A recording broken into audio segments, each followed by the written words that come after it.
What up, Sam? What's good? How you doing today, man?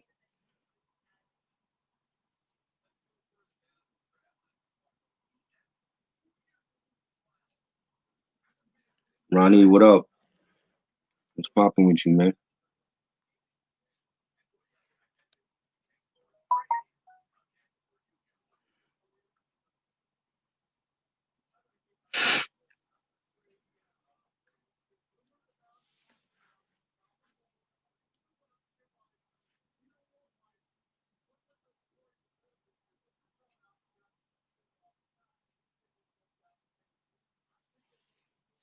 You think Immobilarity is underrated? We're gonna get to that though. We're gonna get to that.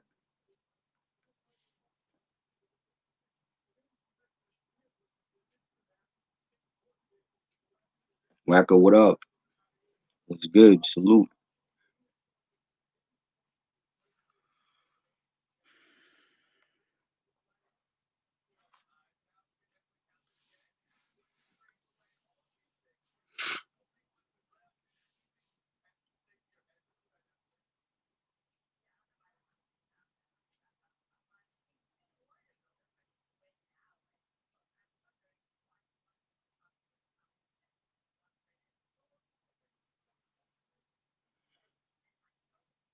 What's popping with you all today, man?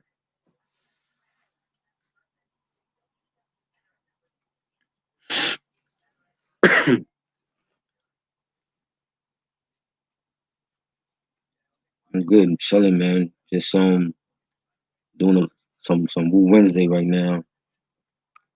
You know, what's good with you? Hey, yo, when we gonna do that animated episode, yo? I'm down whenever.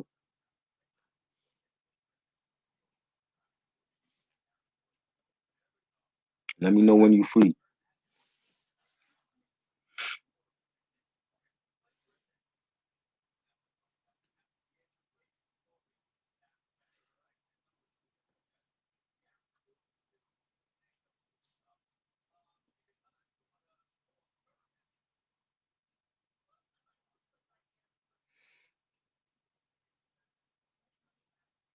Iron Man or Supreme Clientele. Uh, I love Iron Man. Supreme Clientele is a classic though. All right, cool. So we do that like during Thanksgiving weekend. We could do that. I ain't forget about you. I was just like doing other shit.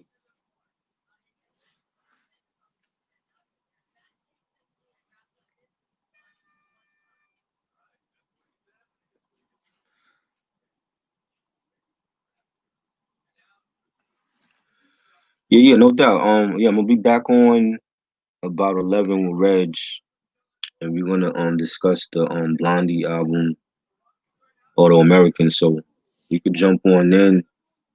This one I'm doing by myself. Like it's no Reg or nobody else with me. So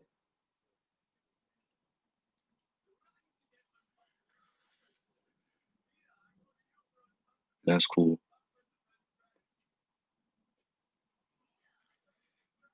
We all got. I ain't even watching the versus battle, man. Cause I'm not a fan of Jeezy or Gucci.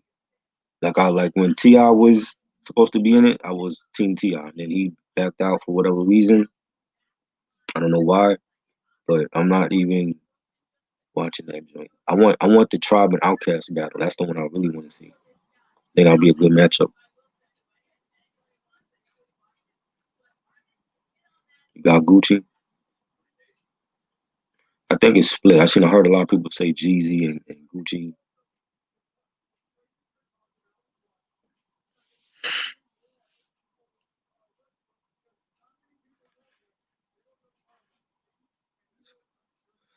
I don't know.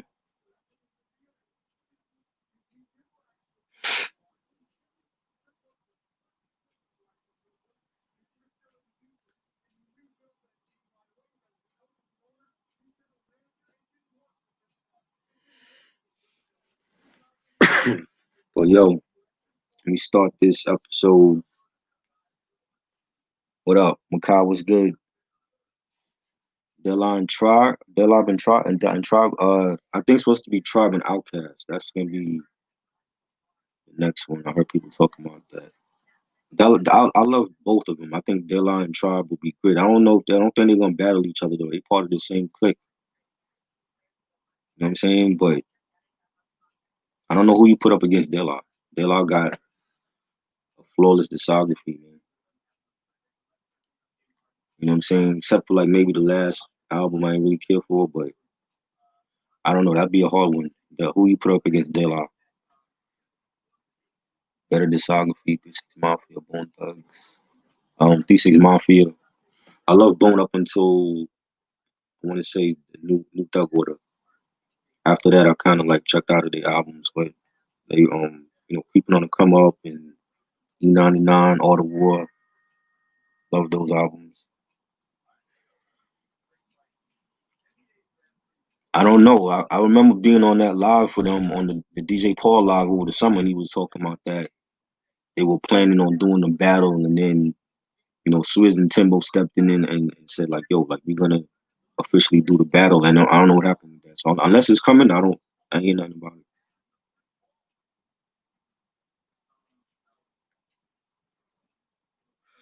But yo, back another Wu Wednesday episode 4. Discussing Raekwon's second album, Immobilarity, released in 1999 on Loud Records. This was like how many years is this? Like 4 or 5 years after Cuban Link, classic album, my favorite Wu solo album ever. We didn't hear much about this album. After Cuban Link dropped, Iron Man came out. He was on that album, Ghostface, classic album. Then the WuTang double album dropped in '97, classic double album. Fast forward to '99, didn't hear nothing about this album. I heard like 2 tracks before it dropped. Live from New York, that was the first single. In 100 Rounds. Um, I remember picking up that album at I think it was Sam Goody.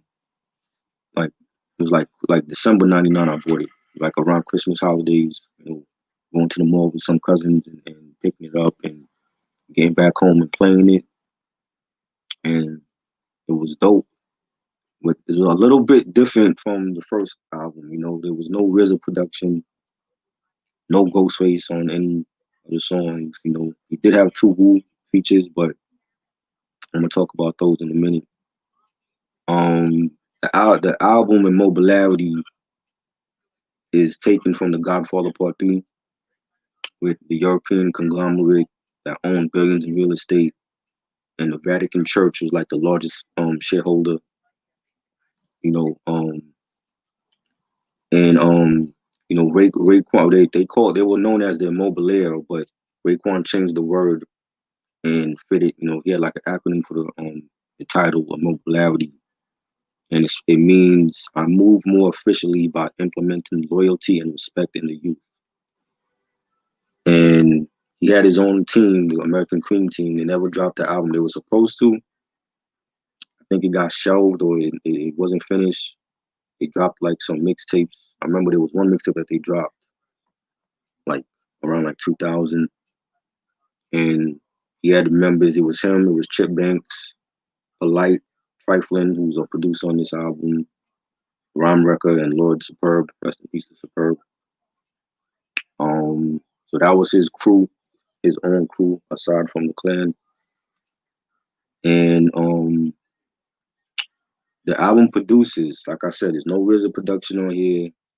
You got 1 track by Pete Rock, Sneakers. You got Carlos 6 July Broady, who was doing stuff with Bad Boy at that time. He was one of the hitmen. Infinite Arkatechz. Triflyn, who's part of the Cream Team, he did a lot of the tracks on here as well. Going Pop. Some of these producers I never heard of in my life. And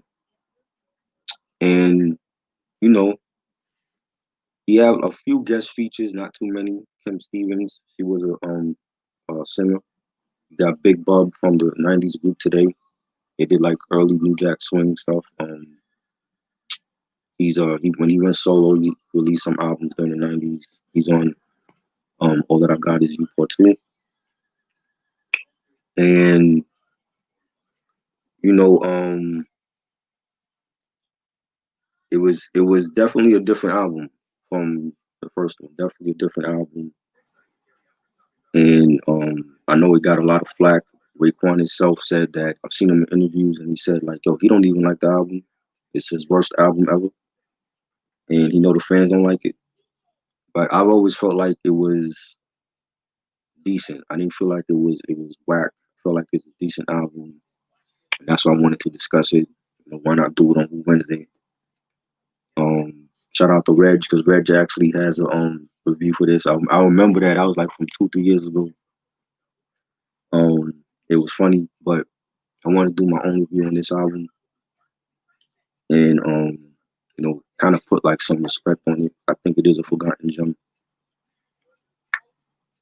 and it has 21 tracks. This is the album here.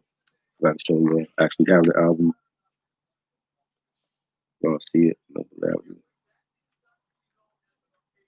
You got Ray's jewels. You got his diamond-studded scorpion necklace and his rings and all that.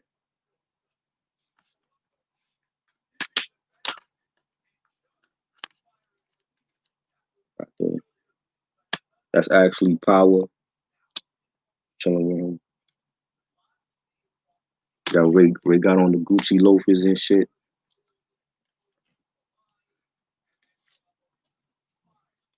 Got the flossed out WuTang watch. Love that watch. And that ring is crazy. There's some of these pictures in here. This is what I like about booklets. Like when they had a whole lot of pictures and album credits. You see right here. Ray chilling with his family and his peoples and all that. The cream team. This is his mom he actually chilling with. Y'all see this shit over here. So actually chilling with his mom and all that. Y'all see that. And the other side. Actually, you see this joint over here. The schedule for 2000. You got the Wu Wear joint. You got Shaolin Style video game. Cuban Link 2 was scheduled to drop in 2000, and we had to wait until 2009 for that joint to come out. Cream Team album, black and white soundtrack. That was actually a movie that Raekwon was a part of with Mike Tyson was in that. Power was in that from the Clan. Robert Downey Jr. was in that. Bijou Phillips was in that. It's a lot of different cameos in that whole film. Brooke Shields was in that film. Elijah Wood. I remember seeing that like way back on cable. And the Cream Team they had a song called "It's Not a Game." It was Raekwon and RZA, and that was from that movie. So the soundtrack, they were on the soundtrack, and Supreme Clientele. It was scheduled to release December 1999, ended up coming out in 2000. You know, so that was like the clan. That was the crew he was running with, his own little crew within the clan. The American Cream Team. Killer Tapes, what up? Salute to you, bro. Like I said, it got 21 tracks. First joint is the intro. You got Ray counting money, talking to his peoples about, saying stuff like, the way you walk, a nigga gonna judge the way you walk. There's like a night, the background melody, like the music playing in the background, it reminded me of the same music from the Rainy Days joint, and the way that starts so off, and you hear like, a clip from like that, forgot what Kung Fu flick that's from, but that same music from Rainy Days reminded me of the same music from this intro. And it was a cool way to start off the album. Had like a Cuban link feel to it. Then we get to Yayo. I'm even forgetting who produced these tracks. Let me see. Yeah, intro was produced by Mike Trauma D of the Infinite Arkatechz. The second track that was produced by Carlos H. July Broady. Down with the Hitman, Puffy's Crew. Um, is a reference to The Godfather 3, where Ray says before the track starts, just when I thought it was over, they pulled me back in. That was a clip from The Godfather 3 when, Michael Corleone is saying that. And it had a dope beat, a real dope beat, nice sinister track on some mafia shit. It's a crime caper about, rival drug dealers going at it. And Ray saying, feeling like Castro's cousin, gave the niggas all my life, all my paper, all my judgment, fire joint. Um, Definitely enjoyed that. It's one of the solid bangs on here. Track 3, we got Casablanca. We still got the Mafia theme with this joint. Dope beat. The hi-hats is dope. Wow, Ray saying Rainbow, though, was the MO. So many flavors, yo, by your neighbor off Underwater Vault. Fire joint. Still has that Mafia type of theme as Yayo. Gave me some Cuban link vibes when I was listening to these tracks. Um, Track 4, we get to Casablanca was produced by Mike Trauma D of the Arkatechz. Track 4, we get the 100 Rounds, a second single. That was produced by Triflyn from the Cream Team. Second single off of this album. The track starts off with like Ray and his homeboy robbing somebody of their jewels and shit. And then the beat comes on, real banging beat, banging bass line. Love the hi-hats on here. Ray talking about going 100 rounds with any rapper in the game. And him saying, fruit flavored Nikes, Benz 2000, a hype piece. Send half my love out to white peeps. WuTang emblem. Success make a nigga tremble. None of us stand, none resemble. Classic lines by Ray. He definitely killed this track. Love the choruses as well. Rolling like hunt. What he said, lace you, chase you down, let 100 rounds race you. Now you went from a brolic to a facial. Fire, fire joint. The video, I put the description the link is in the description. The video for this has a young Floyd Mayweather and Zab Judah. Shout out to Zab Judah from Brooklyn. Both in the video, they've like spawned into each other. It's like a Fight Club type of underground video. Definitely love that video. I haven't seen that video in years, but it was definitely dope. So check that video out if you haven't seen it. Track 5, we get to Real Life. That was produced by DJ Devastator. He was affiliated with the clan. I don't know if he still is. I know he did stuff for some who affiliated artists. And it's basically about Ray talking about what he saw in his environment growing up in the hood. Very descriptive storytelling track. Nice beat, nice piano loop, and he says, yeah, you know it, numerous cats, niggas is uterus, who this, claiming that he looking for Louis Rich. So that was a dope joint. Definitely like the beat on there. One of the standout tracks on this album. Then we get to track 6 is Power. That was produced by Triflyn again from the Cream Team. And this is a Cream Team collab. There's only 2 Cream Team collabs on his. This one, and I believe it's what's the other joint they did? I think it's, I want to say Raw. They were on that joint. And I like it. I did hear this joint on the radio before the album dropped. And it has a dope beat. It has like some dope hi-hats on there.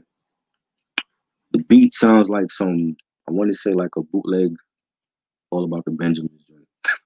Like just the way that the horn is looped over and over again.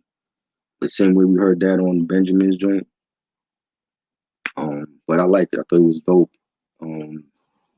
Got Polite, Lord Superb, rest in peace, Twiz, Rhyme Record, Triflyn on this joint. I like Ray's verse though. He says, nigga like Nicolas Cage with the gauge in your braids, 2 cannons that'll spray, rocking banana suede. Suck this drunk alcohol dick. Fuck y'all niggas with hits. We about to shit on y'all shit. That was dope. Definitely a dope banger. I wish he did a video for this. One of my favorites on here. Superb. He comes in. He says, hey yo, I move like Arthur Ashe against God. 4 rackets, 8 balls, and no practice. definitely killed it. You know, I always thought that Superb was underrated as an MC. You know, the stuff he did on the Sting compilation album, that was some dope stuff from him. You know, and he definitely killed his track. We got two skits on here. The first skit I didn't care for, don't like it. Not even gonna talk about it. Track 8, we got All That I Got Is You, Part 2, the sequel to the original on the Iron Man album from Ghostface. It samples Lionel Richie, Penny Lover track, classic track, real melodic. You got Big Bun from the group, the 90s group I mentioned today. He was on here. You know, he sings beautifully. I think he's always been an underrated singer. And you know, this is I'll consider this a raised version of All That I Got Is You. Even though there's no Ghost on it, you know, there's no RZA. I think this was like, you know, because if you think about it, he wasn't on the first one. It was just Ghost on that joint.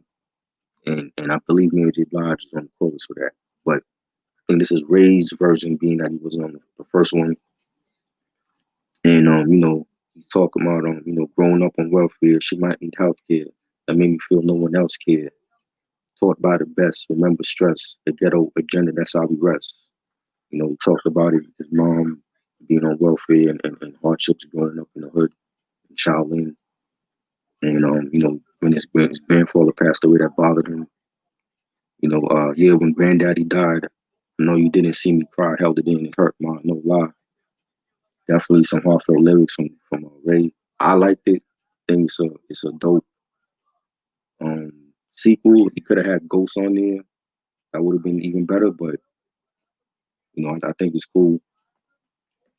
Then we get to yeah, that was produced by Vo and Pop. Track 9, we get to Jury. That was produced by Mike Trauma D. You know, it has a nice beat, real melodic. It sounds like Live from New York. It has like that type of melodic, quiet melody about it. You know, you got Kim Stevens on the chorus. Um, Ray singing "Take My Time and Build" into the 36 got real. People want to see us the world still. So he's basically talking about like, you know, how him and the clan came through the industry and it was successful and they shut the whole industry down and changed the whole game. Definitely enjoyed it. Track 10, we got one of the Wu collabs on here. This one with Method Man, and it's called "Fuck Them," produced by Triflyn from American Cream Team. Nice piano loop. I like the beat. The scratches on there was dope. Method Man definitely killed it as he always do in every feature. He says, you know, bitches be too nosy, backhand smacking the phony. Got to walk it off, Kid Mosey. Come on now, shit's too real. Fuck you and how your man feel. Time to stand still for y'all bitches. Fire, definitely kill the chorus. What you want to be when you grow up? You want to be thugs? You want to be pranksters? You want to sell drugs? You want to be gangsters? That's what silly boys are made of. Fire, fire, killed it. I love it.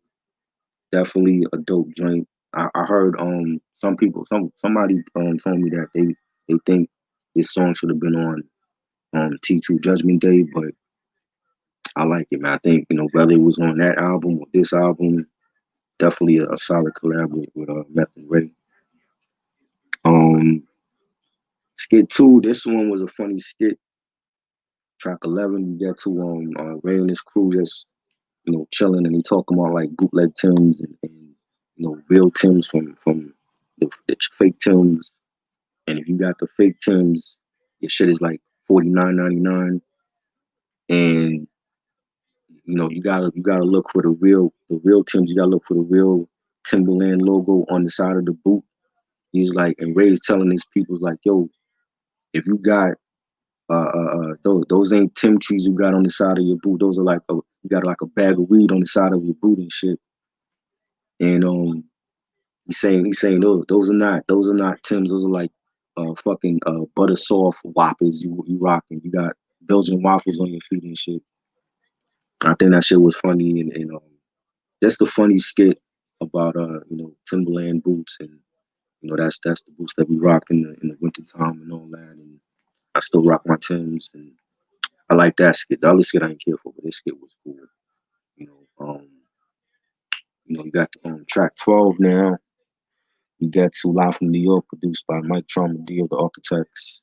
First single from the album, definitely a solid joint. One of the best on this album. Has that real Gambino feel to it. Nice pianos, nice beat, hi hats. Love race flow on this.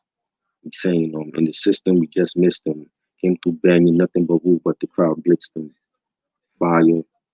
Love the chorus. Getting money and laced up. Live from New York. Getting reefer to blaze up. Live from New York. Love that joint. Definitely a solid bang on here. My favorite, I want to say like top 3 tracks on this album. Enjoyed it.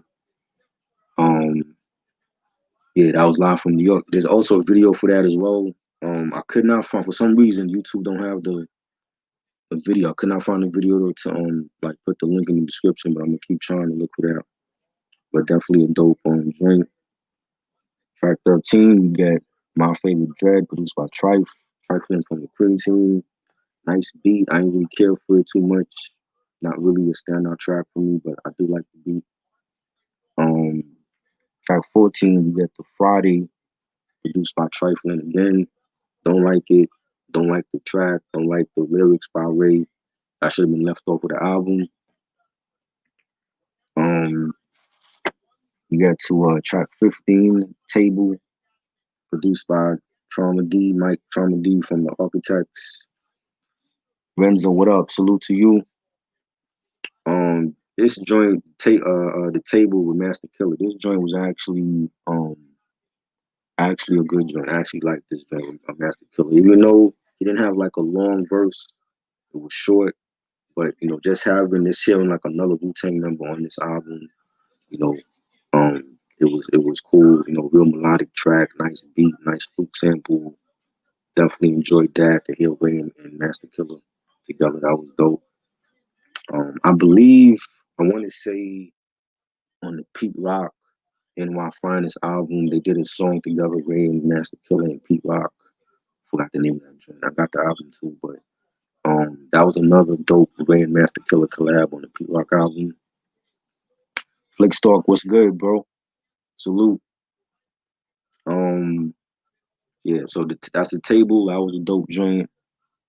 We got this track 16. A lot of people say the best track on this album, Sneakers, produced by Pete Rock. I love the beat. Real nice bass line, nice piano loop. You got Ray talking about his favorite sneakers from back in the day, Nikes, Adidas, Diodora. Give a shout out to like Elise sneakers, Bionic sneakers, basically every sneaker line, Lottos, Stan Smith, every sneaker line you could think of, you mentioned on this track. It sounds like a track that could have been on the Soul Survivor album for Pete Rock. Definitely some dope scratches on here. You got the nice little sample from New York State of Mind. The part where Nas is saying, I'm an addict for sneakers. Dope joint. Ray saying, Stan Smith handling whips, gravel pits, travel fox, yo, ready to cop more shit. Mark Fives on the leases, the fly pieces, should be on the back, mad features. Yeah, you mentioned Cortez, Nike Cortez, really, really dope joint, and I like it. Just like a dope ode to like sneakers. Any sneakerhead would appreciate this song. I love it. Definitely, I want to say the best song on this album. It's a shame that we only got the like Pete Rock, the only well-known producer on this album, but we definitely came through with this. Track 17, we got Raw. That was produced by Von Pop.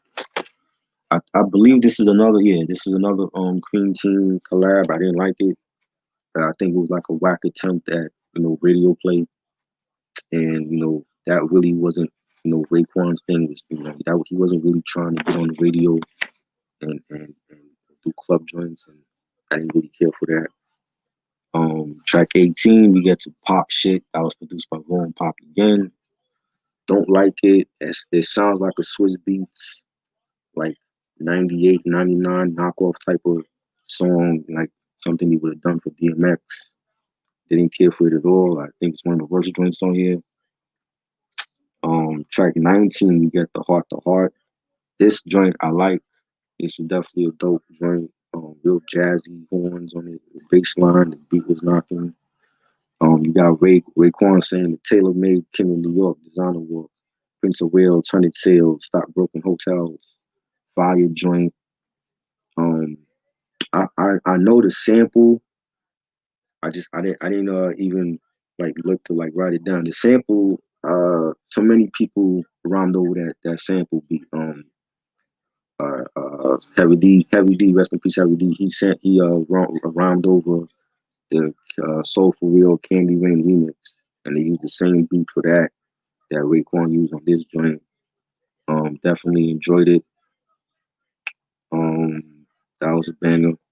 You got track 20, you got the Forecast, and it's basically like a song where Ray is like, running through the whole like different cities, giving shout outs to Indiana and California, Miami, New York, Chicago, Philly, all across the country where he's been on tour and they showed him love. Gave shout outs to other countries like Guyana and Ghana and Japan. And I thought it was dope, and the way that he incorporated different cities and different countries in his bars, that was dope. Um, that one was produced by Triflyn again from the American King team. Definitely a dope joint and a good way to end the album. Then you get the outro on track 21. It's basically like a guy that's incarcerated, and he's talking to his little son on the phone, and telling his son like I guess his son is getting ready for school in the morning, and he's telling his son get dressed so you be late for school. Um, Daddy loves you. And then at the end of the outro, he says, I need you to say something for me. And then the little boy, he says, what you need me to say, Daddy? And the guy tells him, the father tells him, I need you to say immobilarity. And the little boy, he's kind of hesitant on doing it, but he says, oh, all right, Daddy, I'll say it. And he says immobilarity, and that's basically how the album ends. So that was really cute, you know what I'm saying? Like a fall in the sun moment at the end of the album. And yeah, that's basically the whole album, 21 tracks. Um I think the production is good at times. There are tracks where a lot of the tracks sounded the same, it sounded similar. If you listen to like joints like, Heart to Heart and Forecast and Jury in real life, they do sound similar. But I mean, without no RZA production, without no the whole clan being on it, except for Method Man and Master Killer. I thought it was a decent album. I still would have preferred Ray using like Primo for some tracks, or Alchemist, like Young Alchemist at that time, or Rockwaller was big at that time in '99. Buck Wild you could have used for some tracks. Maybe some more joints from Pete Rock. But you know he may do it with I guess he felt like that he wanted to do an album on his own without no help from the RZA, and I think him and the RZA had beef for a couple years or whatever. Only other RZA album only other Raekwon album that RZA worked on was Cuban Link 2, and I believe he did like 2 or 3 joints on the Massacre album, but he didn't do nothing on it. I think that because of that friction and tension between RZA and Ray, that that had a lot to do with RZA not being on the album. And I thought, as far as lyrics, Ray was still sharp on this album. There was times during this album that he did show that Cuban link Ray, like we listened to Yayo or Casablanca, 100 rounds, Heart to Heart. Like he definitely was in his bag on a lot of those songs. Lyrically, he's still sharp. Um, the 2 Wu collabs, I like the Method Man one more than the Master Killer one. The Friday joint that was dope. Not Friday. Same Friday. Which one was it? The joint with Method Man. That was oh fuck them, my bad. Yeah, that joint I enjoyed that one. And you know, what else? I think there's some solid cuts. Like I said, Yayo, 100 rounds, power, sneakers, probably the best joint on here with Pete Rock, Heart to Heart. All that I got is you part two. Definitely some solid joints on here. It's not a classic album, but I don't think. I mean, even if Ray feel like it's his worst album ever, the Wild to me, that album, I didn't care for the Wild. I thought that wasn't good. Fila album, I didn't think that was good either. But I think he has some albums where RZA wasn't involved in it, and it was still good. If you listen to Shaolin versus WuTang, there's no RZA production on that album. It was still a banging album. Um, even the Wu Massacre album, like I said, like that. I think RZA might have did like one or two joints, but that was still a solid album without his production. Um, but I think it was decent. I think it was a decent album. It gets a lot of hate. People shit on it and they say it's his worst album and all that. But I really feel like it was decent. I would give it a solid 3.2. Um, like I said, it's not a classic at all. There are some songs on here that I didn't care for that could have been left off, but I think there's some bangs on here for sure. And it probably could have been a lot better if he did have RZA on the album, or if he had like a assorted mix of different producers, well-known producers, and not some of these cats like Bo and Pop and Mike Trauma D, and you know what I'm saying. So um, I think it was decent, definitely a decent album. That's why I wanted to discuss it. And yeah, I believe the album is out of print also, but you can check Discogs, eBay. They should have it. Renzo, what up? Am I gonna watch Survivor Series? Yeah, definitely, because I've been missing out on a lot of pay-per-views this year. Like I want to say like the last pay-per-view I saw was, I think I saw SummerSlam. I saw like pieces of it. I didn't see the whole thing though. I know Randy Orton won the title and he beat Drew McIntyre. Um, Sasha Banks, I know she won the title again. So I've been keeping up with it, but I haven't watched a lot. Unfortunately, this year it just feels different without no crowd being there. And, you know what I'm saying? But I'm definitely gonna check out Survivor Series this year. I gotta watch that at least.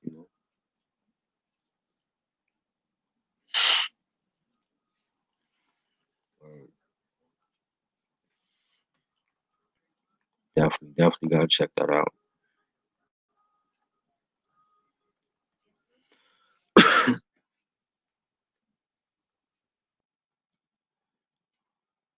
Pete Rock or CO Smooth. Pete Rock and CO Smooth, Eric B and Rakim. I definitely gotta go with Eric B and Rakim, but I love Pete Rock and CO Smooth definitely. Those two albums they got alone is classic. But Eric B and Rakim got more of a larger discography.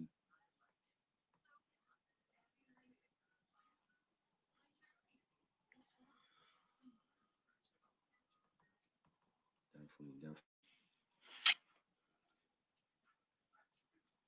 If I had to rank, if I had to rank Immobilarity in his catalog, let me see, cause I sometimes I'll be forgetting some of his albums that he dropped. Well, Cuban Link is number one, definitely that's number one. Um,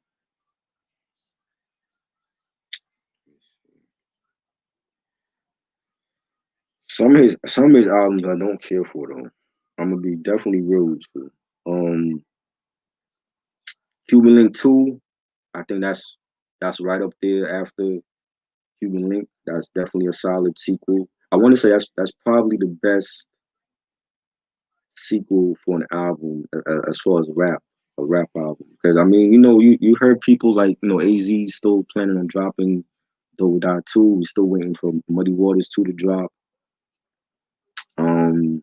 ELE 2 I liked from Buster. It's still wait and see for me to see how that album, ages. But definitely Cuban Link 2 was a classic. That's definitely right behind Cuban Link.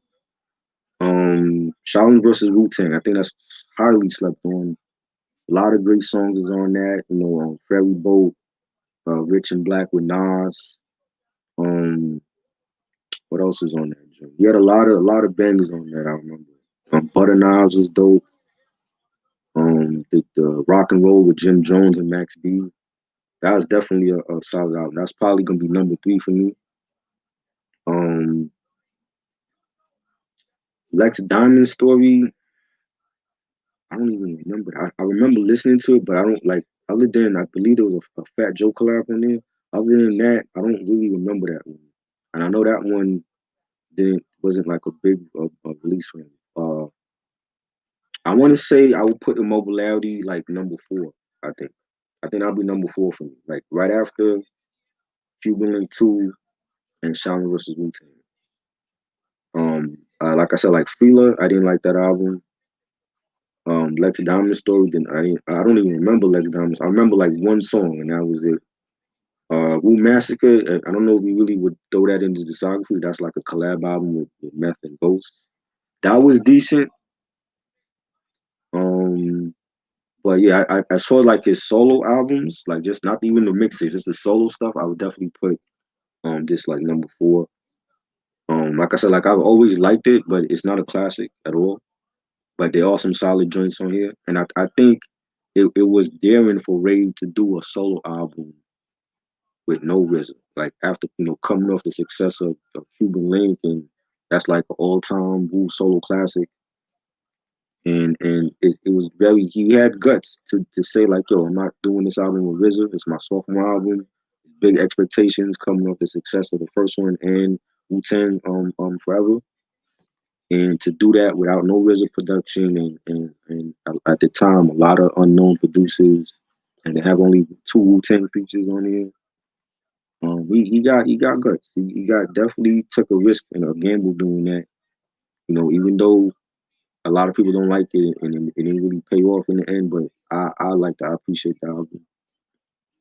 Um yeah, Muddy Waters too. We still waiting. Like Red been promoting that for how long? Like now, I want to say just as long as Buster promoted ELE too. He's dropped videos and singles from Muddy Waters too, and we still don't get that yet. So who knows when if that ever comes out?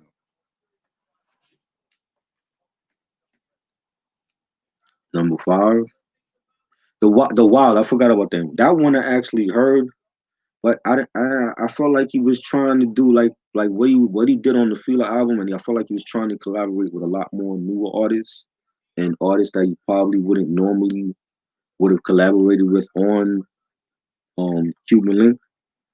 You know what I'm saying? And I don't know, like I didn't really care for that album. It wasn't no real standout tracks for me. I love the album artwork though. The artwork, whoever did it was definitely a dope artist for doing that. I love the him in being like the it looked like New York City, but it's like a post apocalyptic New York City, like a jungle it looks like. I love the artwork for it, but the album itself I didn't really care for. But I mean, if you love the Wild, and that's dope because I haven't really heard nobody mention that album, even when it came out. I didn't hear nobody mention that album. So, you know, but I like yeah, like I mean, like I said, like I even put like I said, like I put the link in the description. Like there was like on Hip Hop DX when Ray was like ranking all of his albums. Even he said that he don't like Immobilarity. It's his worst album ever. That's how he felt about it, and he said like, yo, he know that his fans don't like the album. But again, like the same goes for Redman. When There's a Dark Side came out, he didn't like that album, and he was going through depression, and I think one of his homeboys had gotten killed, and he was on drugs at that time. But his fans love that album, so it's kind of like vice versa, like where Redman don't like There's a Dark Side, his fans love it, but with this album, Ray don't like it, and his fans don't like it. So But I appreciate that. I think it was dope, and I didn't know what to expect with this album because when I bought it, I only heard two tracks at that time. I didn't hear nothing else. There was no, you know, websites to go to and listen to the album. We didn't. I don't even think I had Napster yet. I think Napster had like after like 2000, 2001. And we didn't have social media yet, so it was like we didn't have no way of streaming the album. So it was like whatever the radio played, that's what we went by. So the radio were playing, they were playing the single Live from New York, and they played 100 rounds. And I heard Power, and off of those three songs, I bought it because it's Raekwon, and I love WuTang. I'm a big WuTang head, so that's basically why I bought the album. Like just hearing off of those three songs and not the whole album, you know. Yeah, I appreciate that. Like, you don't hear too many artists, especially now. Like back then, you didn't hear that. Like now, a lot of artists are more opening up to knowing, like, yo, like I fucked up on this album, and the fans don't like it, and I don't like it, and it's good to hear that. So we know, how they feel about their work. So it's not just the fans, and you don't feel like, yo, the fans are tripping. And Ray might have been thinking like, yo, this album's a classic, and the fans are tripping about it, and and he let people know like, yo, like I didn't like this album. This album wasn't good. And maybe he realized even after it came out that he made a mistake not using RZA for the production and not having the whole clan on this album like he did on Cuban Link. Because it definitely would have definitely changed the outcome of this album. So and this is Loud Records. It's not like, he went off to some independent label or signed some side deal to do the album. This is Loud Records, coming out with your sophomore album. They're expecting big things from this album, just like Cuban Link, and he didn't deliver on this one. You know, Doctor Name 2000, Sam. I love that album. I've always said that. Always been underrated. I hear nobody mention that album. When it comes to Redman, it's always There's a Dark Side and Muddy Waters. They sleep on the first album. They sleep on Doctor Name 2000, Malpractice. I like Malpractice. That's that doesn't get no mentions. They skip over that. Red Gone Wild, skip over that. Like Red has a solid discography. It's just that a lot of albums underperformed compared to other albums. Malpractice is one of them. You know, um, Eminem needs to do something similar. Oh, what you mean, like rank his albums? I don't think M would do, and no, just like seeing interviews with M, I don't think he would do that because I've heard in Eminem in interviews with Sway when Revival came out, and he talked about Revival like that was a fucking classic album. I'm like, are you serious, bro? Are you on drugs right now? Like Revival was bad, bad. And if Eminem feels like Revival is a classic, then I can only imagine what he would say about Encore, which was trash, or Kamikaze. You know what I'm saying? Or a lot of people didn't care for Recovery. I thought Recovery was a decent album, but not a classic at all. Or Marshall Mathers LP too. You know what I'm saying? So who knows what type of ranking Eminem would give all his albums? He probably would say each one is a classic. I'm not gonna say that, even though I love Eminem, but he got some shit in his discography.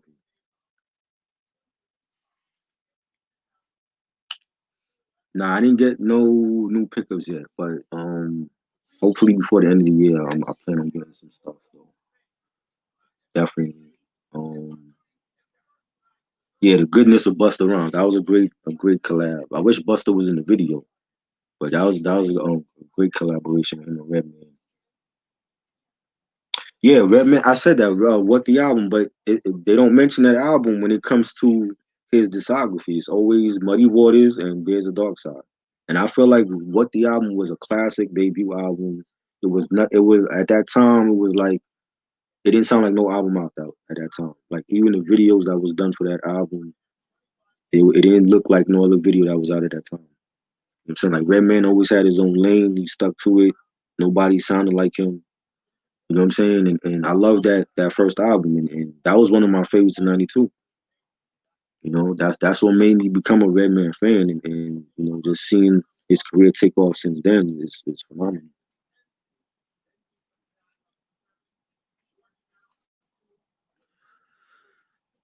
Yeah, I mean, I don't think Eminem would do that. I don't. I mean, maybe he does that behind, when the cameras are off. I don't think he would do a segment where he's ranking each of his albums and he's gonna be real about them. Like you know what I'm saying? For me, that's just how I look at it. I don't think he would. I think there's other artists that would do that before him. Even Nas. Like I think Nas at this point in his career would look at albums like Nostradamus and you know um um Hip Hop is Dead and Street Disciple and be like, yo, like those wasn't my great projects. You know what I'm saying?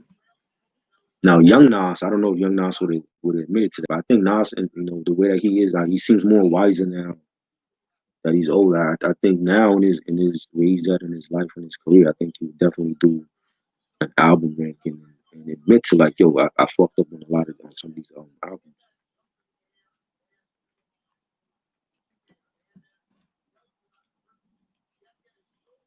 Yeah, that's a great album, Sam. I love that. I love that first album. Eric Sermon, all the it was a real full length album, like 21 bangers. You know, um, a hardcore, so rough. How to Roll a Blunt, Superman Lover, definitely a great album. I played the shit out of that album way back when it came out. Like I still love that album. So it's one of my favorites. There, you know how I feel about There already. You know what I'm saying? Like again, like there's bangers, about 10 bangers that I like on it, but I don't like the whole album. You know what I'm saying? It's not whack. It's just not my favorite Redman album. But people say it's classic. That's great because I mean it's good to hear that people feel like it's a classic over 20 years. Like back in '94, I wasn't hearing that. So like that's what I mean. Like when you can sit with an album for that long and then it might drop today and then 20 years later people feel like it's a cult classic. That's great.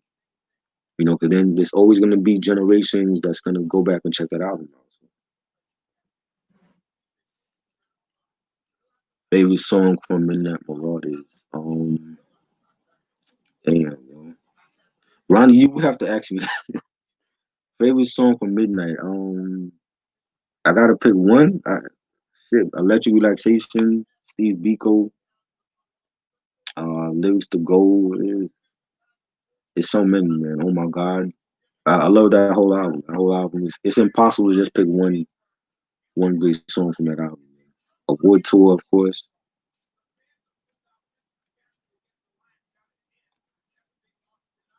Great album. What's your favorite song from Midnight?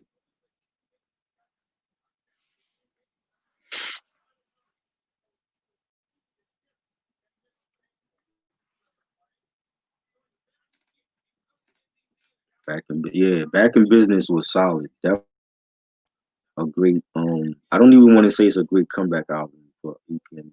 I think that was the first album that they came back together after they broke up or whatever. Definitely a great album though. Rick the Scale, that was a dope joint, and the joint that's my favorite joint on there. What's it called? Never seen before. That joint, um, definitely a solid album.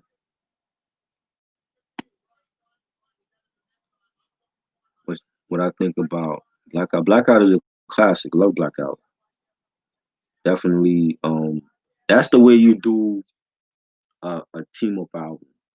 You know what I'm saying? Like you get Method Man from Wu, and you get his producer. You get RZA, and you get I believe For Disciple was a part of that. Mathematics. Yes, you got one half is like the Wu flavor, and then you get Redman and Def Squad with Eric Sermon, and you get that flavor, and you combine them together, and you make a complete album. That's what the firm should have did with the first album, where you got it was just Dre and Trackmaster. I just felt like the combo wasn't good compared to the Blackout album. Blackout album is like you got both crews working together, so you got both sounds together, and that's a classic album. I love that album. Tear the Roof Off and the Rock Wilder. Serial Killer, one of my favorite joints on there. You know, what up, Rich? What's good? Salute, chop it up. Um, Yeah, but yeah, Blackout is a classic. The second one I didn't really care for, but it's been like a couple years since I heard it, so I definitely need to go back and check it out. Um, anything else you're excited for? Uh, what else is dropping? I mean, I know. As far as like West Side was supposed to come out with Hitler 8 on Halloween, and that got pushed back. And I know he was coming out with the Gunlib album with him and Madlib, and that's supposed to be December. So I don't know if it's still on schedule for December. So other than that, I don't know. Is Kendrick dropping anything or J. Cole? I know Drake is dropping in January. Um, so I don't really know what's coming out in December. You didn't like Raekwon's album? I know a lot of people didn't like it. Even Ray didn't like it, bro. Ray, I put an interview in the description from Hip Hop DX. Like he ranked all his albums and he talked about that album and not liking it, and you know that his fans don't like it either. So you're not the only one that don't that don't like it. To me, I think it was a decent album. I thought it was dope, but it's not no classic by at all. There's some tracks on it I don't care for, you know. But I thought it was decent. It's not the worst album he ever made. To me. Oh, Static Selector dropping. That's right. He got a joint out with I saw something on YouTube with I think Joey Badass is on that joint. Somebody's on that joint. I did see that joint. Um, you like both Blackout? I gotta go back and listen to part two because it's been years since like when that album dropped out, I only listened to that one time. So I definitely need to go back. But I mean, like I remember like listening to like a lot of the songs. I wasn't feeling the production on it. Y'all really hating on the mobility. It's crazy. Um, yeah, lyrics to go was great. That was a great song. Um, the new David Fincher movie. Which one is that? Which one is that, Walker?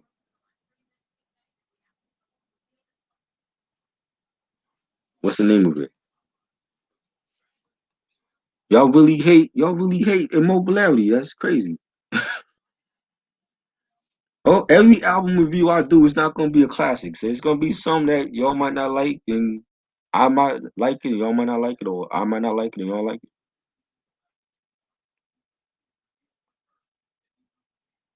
Favorite Griselda record, favorite artist, Conway.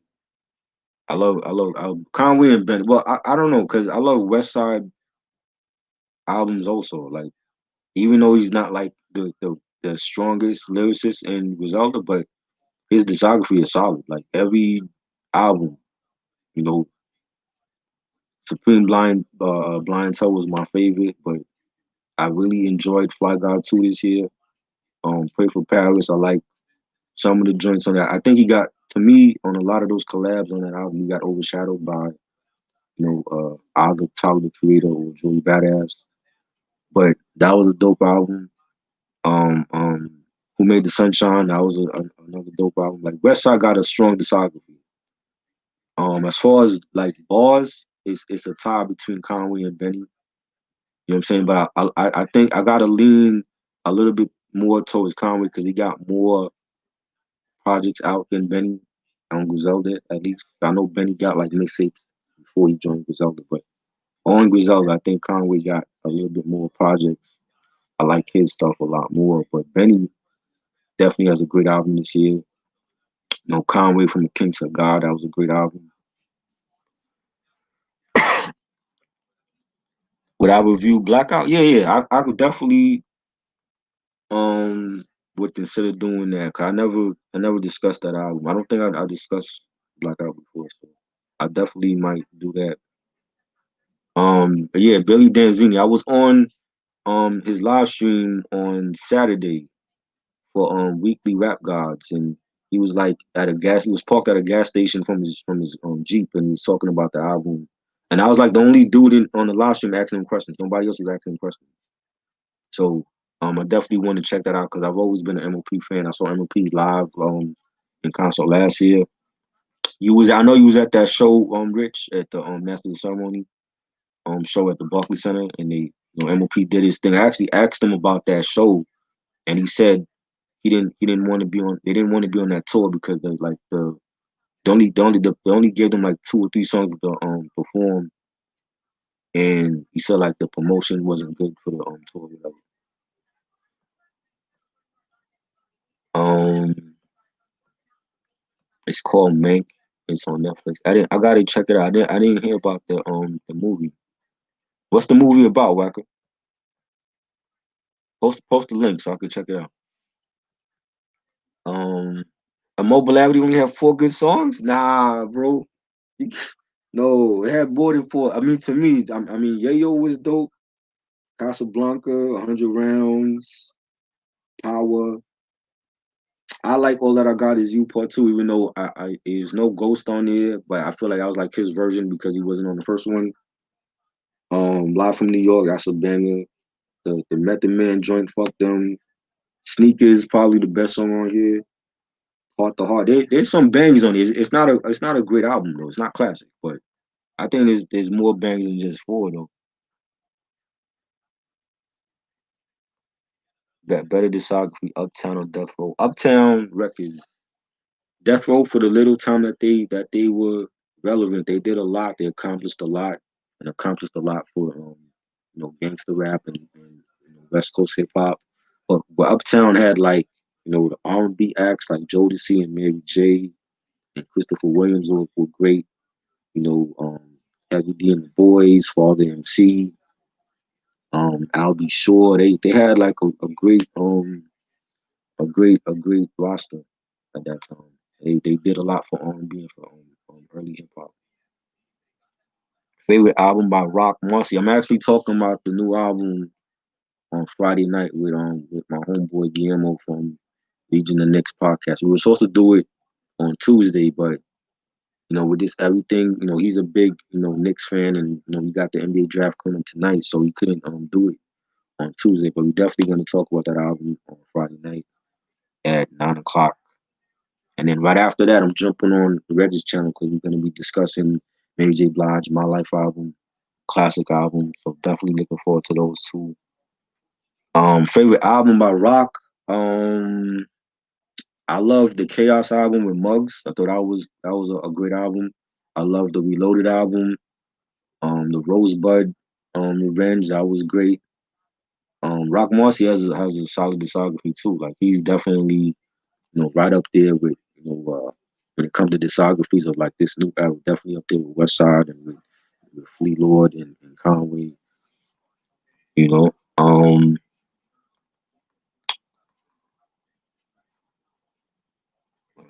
yeah, Benny album is great. That's definitely a great.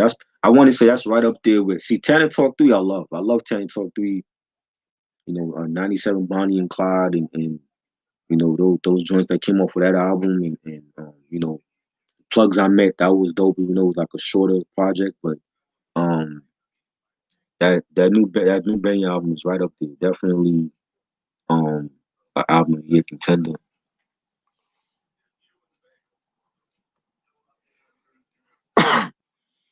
So Shano dropping another album before the end of the year, or is that like coming like early next year? I didn't even hear about that. Favorite premiere remix. Oh man, damn, Ronnie. Um, shit, yo, we got a lot, man. Favorite premiere remix. D'Angelo Lady. Um, what's his name? What's his dude name? Craig David. 7 Days with the Most Def remix. Most Def was on that. Um, damn, yo, Fat Joe, the shit is real. It's so many remixes he's done. MC8 Death Wish, that was a dope remix. He got a lot, man. He got like he can make like tons of remix albums with all his classic remixes. He got that many. Ten thought, yeah. I gotta get. I don't have no Griselda releases, yo, none, because they distribution. This is before they hooked up with Shady. Their distribution and how they shipped out their music to people was bad. Like I heard people were getting, albums for like it took like 3 months for them to get an album in the mail. You know what I'm saying? And you had like Conway on teasing, talking shit to his fans and talking about how he taking their money and he flossing with it, and you ain't shipping out your album to them. Like I think that's probably why they hooked up with Shady. But I mean, I didn't really see the reason why they hooked up with them. They didn't need them, but they have to get better distribution on shipping out their music. Same for Muggs, because I've heard horror stories with Muggs where he ship out albums and take forever to get a CD in the mail. So, and Muggs is rich. You know what I'm saying? So it should be. There's no excuse for why you shipping out a CD and it take 3-4 months for somebody to get a CD in the mail. I don't get that. So I don't have no Griselda stuff. I want to get their albums, but I'm not gonna wait 3 months for you to send me a CD. That's just not gonna happen.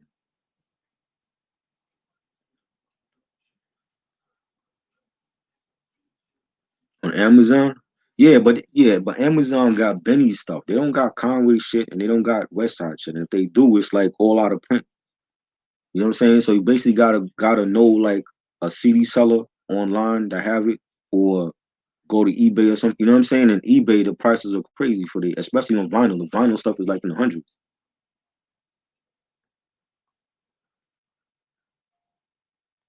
Yeah, I gotta check that Shano album. I didn't know she was dropping. Another joint. And she did all the production herself. I didn't know she was a producer. That's crazy. I gotta check that because Shano definitely is on top of the game as far as female MCs. Definitely killing it right now. I haven't heard nothing from Rhapsody yet, but Shano definitely is killing it. Yeah, I gotta. Yo, when we was talking about that last night, I had to go back and put a couple of those episodes on my watch list. I missed a lot of Drink Champs, like the one with LL Cool J. I didn't even know he did one, and that was like from 3 years ago. I gotta watch that one. And the Mike Geronimo one, I want to see that one. The Buster one is like 4 hours. I'm gonna just like fast forward a couple of fast forward like some of that stuff to watch. But I definitely need to catch up. But I haven't watched. We talk too much. I think that's why I stopped watching him, because he talk like a lot. He over talking the artist when he giving his story. He did that a lot when I watched the Nas, when he was like over talking Nas. I'm like, yo, let him finish the story. You know what I mean?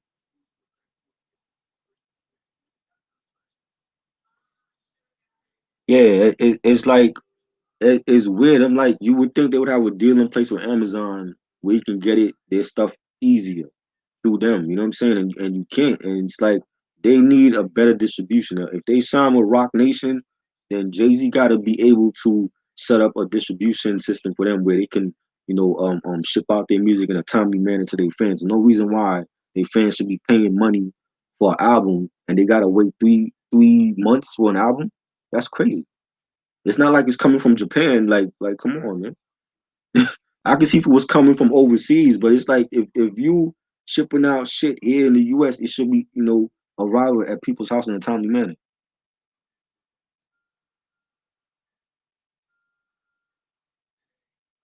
Yeah, I listened to Chino Excel album a long time ago though. I haven't heard. I know Chino was coming out with a new album.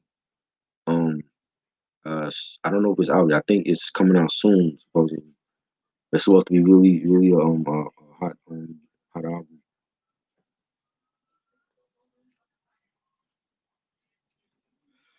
Better discography, Coogee rap, definitely. That's not even a question. I want to say Kane fell off after. Well, some people feel like Kane fell off after the second album, but I want to say like after '93, after looks like a job for.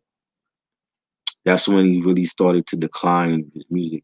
He was chasing that radio play. He doing songs with Spinderella, who's not a singer. She's a DJ. He's doing songs with her. He's doing songs with Patti LaBelle and artists like that. It's like he just was chasing that radio play. And I think that's what really ruined his career. But he's still a dope lyricist. I just feel like his album discography is bad. Favorite movies of the year.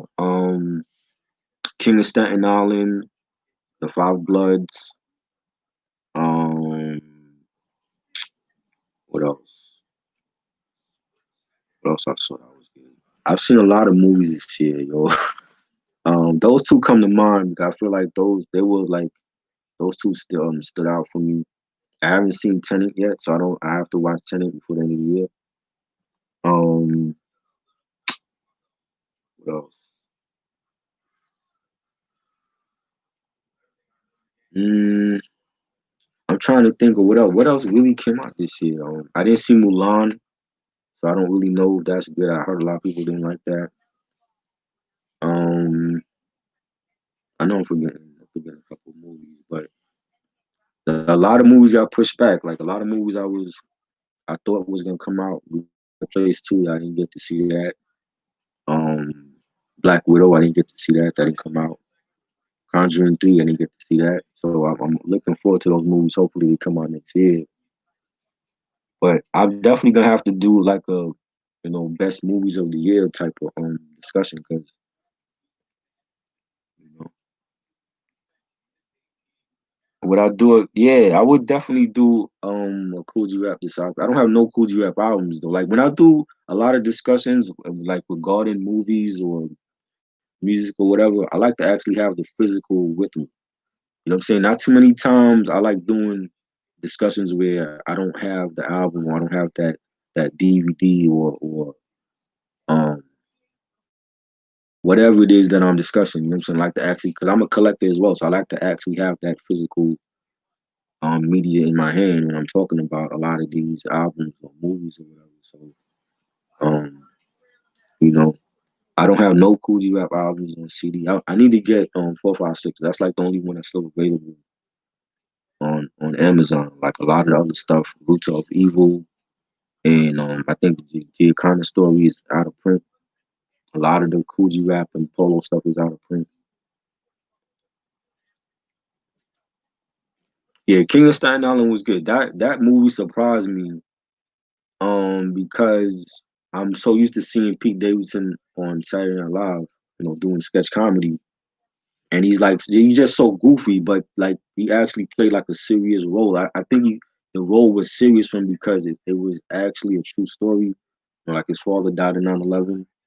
You know what I'm saying? And like New Yorkers remember that whole time when 9/11 happened. It was definitely dark days in the city. So he played a serious role, and I think that's like his best film. As far as like on screen performance and Marissa Tomei playing his mom, and that was a good film. I definitely enjoyed that. Invisible Man was good too. That's another film that surprised me. I didn't think it was gonna be good, and it was definitely a good film. That's probably like I want to say the best horror film. I know people consider it horror. That was a good film. Bad Boys for Life. That was good.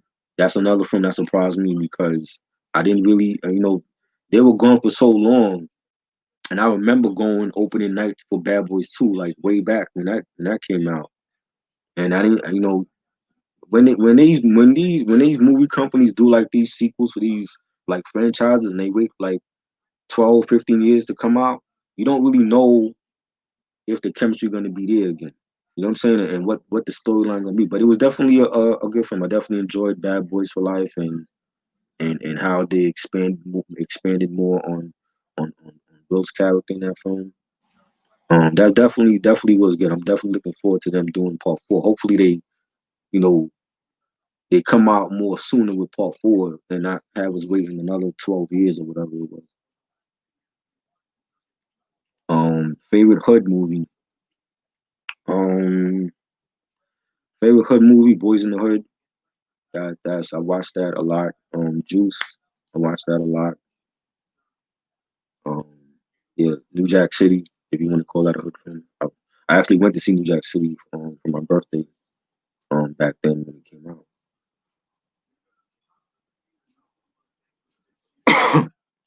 Favorite Fresh Prince of Bel-Air character. Yeah, that's a good one. Carlton. I mean, Carlton was like the life of the party. Like all most of the jokes came with him and Will together, and the chemistry together was just great. And yeah, Carlton was the funniest. He should have had his own show. Like if they had gave him his own spinoff, and that would have been great. I was excited for Dune. Oh, I didn't know they pushed Dune back to next year. I thought that was coming out in December. I didn't know that, and I never seen the original Dune. Like I remember it when I was little, and I remember they had like a toy line for that movie, but I never watched it. Like it's like 3 hours long, one of those like epic Lord of the Ring type of films. I never watched it, so I mean this will give me time to check it out before the new one comes out. I never I thought it was coming out in December.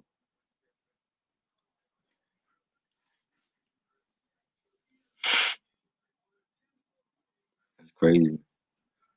I mean, they looking for to make money. That's what it is. Like all these movies and stuff that got pushed back to next year, they want to make money off of these films. But it's gonna be hard if you're still dealing with COVID next year for anybody to go to the theater. Nobody's gonna go to the theater to watch a 3 hour movie or to watch Quiet Place Two or whatever. They're just gonna have to do it on streaming. To me, is the future anyway. Like that is the future for films and for TV. So even though these a lot of these movie companies don't want to admit it, they're gonna have to end up putting it on streaming if they want to make any type of money back.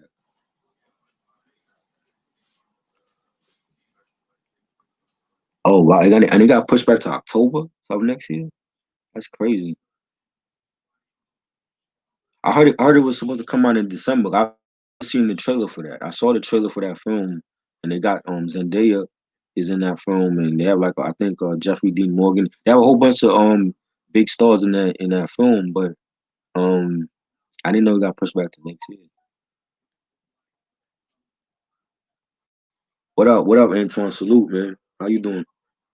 Yeah, check the review, man. It was a lot of people don't like this album, but I thought the album was it was decent. It's not I don't feel like this is worst project. I feel like Fila was worse than this. I didn't like the beats on Fila. I didn't really care for the Wild. Lex Diamond Story. I don't even remember that album, but I don't think it was bad, bro. I think it was there's some bangers on here. It's just not his classic album for obvious reasons.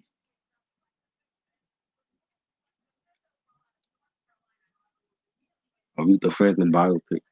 Oh, that got pushed back too. Wow, that's crazy. Batman. Yeah, that's supposed to come out next year.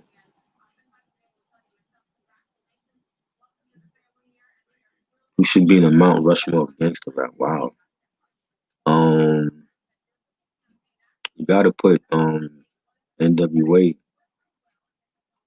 That really set it off and had the media buzzing and the media was pissed off and definitely got to put them in there. Ice Cube as a solo artist.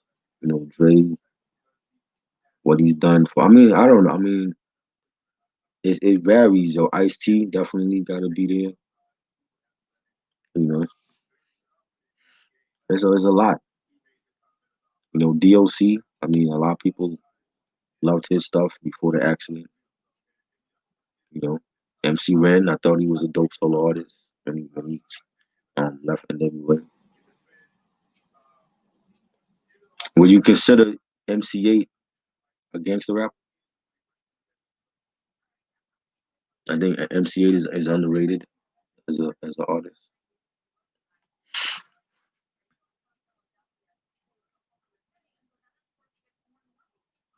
And they just had anybody. They were calling anybody gangster rap at that time, especially like around 93, 94. You had C. Dolores Tucker and Calvin Butts. Anybody was a gangster rapper to them. They looked at a group like Onyx and be like, "Yo, Onyx is gangster rap," or Tupac. You know what I mean? So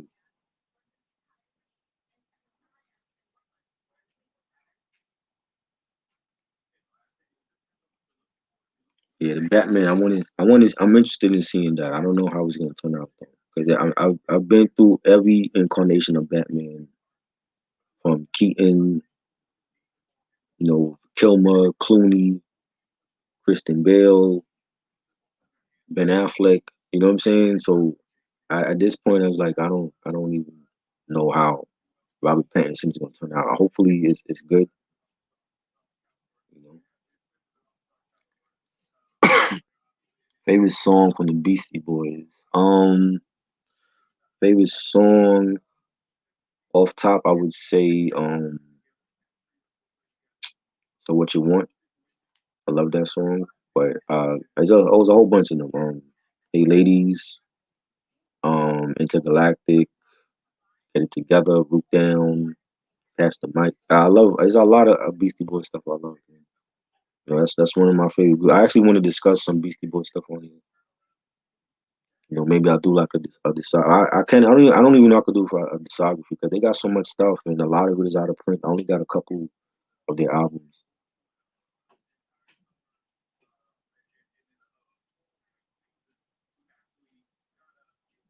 You know, but I definitely want to discuss some Beastie Boys stuff on here. Yeah, I mean, I always liked the album, Antoine, but again, it's not a classic. But I gotta applaud Ray because I mean, like if you like, let's say Conway or Westside wanted to do a album without Devin Joe Alchemist, and they went off and they got another producer, like some unknown producer, and they still somehow made it a dope album. Like, you know what I'm saying? Like Ray, I think that's what Ray did. Like there was also tension with him and RZA. I think people forget that. Like him and RZA wasn't talking for a minute.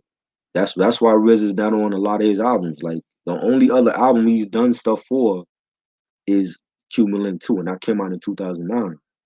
And this album came out in 1999. So that's like a 10-year gap between Immobilarity and Cuban Link 2. But he wasn't doing nothing with Ray. And even though Ray was on those WuTang albums, the W, Eight Diagrams, Iron Flag, there was still tension with him and the RZA.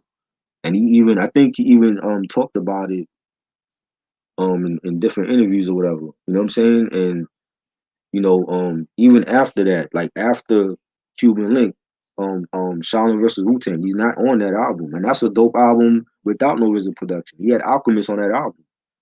You know what I'm saying? And this is what I'm saying, like Ray can do an album without RZA and still make it dope.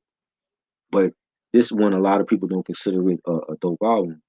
You know what I'm saying? So the Wu Massacre album, RZA, I think RZA did like two or three tracks on there, even though that was like a group album with the Locks and Wu Tang. Not Wu Block. I'm thinking Wu Block. The Wu Massacre album with Ghost and Method Man.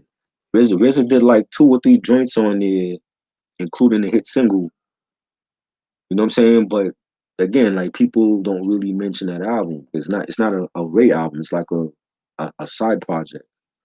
You know what I'm saying? So that is also Ray and RZA's fault because they should have squashed that beef and they let that beef go on between Immobilarity and Cuban Link 2. That's a 10-year gap, even though we were getting mixtapes from him during that time, or all those street mixtapes. I remember buying a lot of them. But as far as albums, that's a 10-year gap between Immobilarity and Cuban Link 2, where RZA wasn't on none of those albums.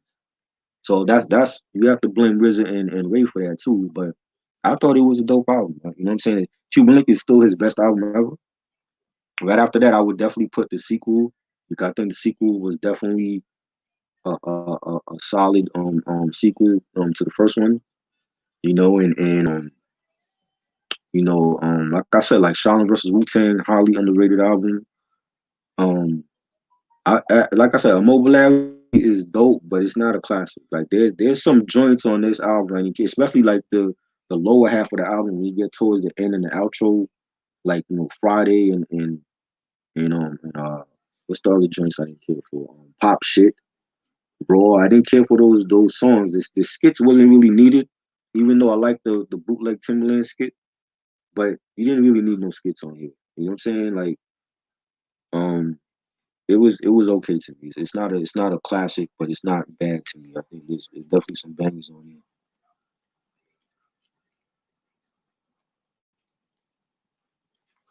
All right,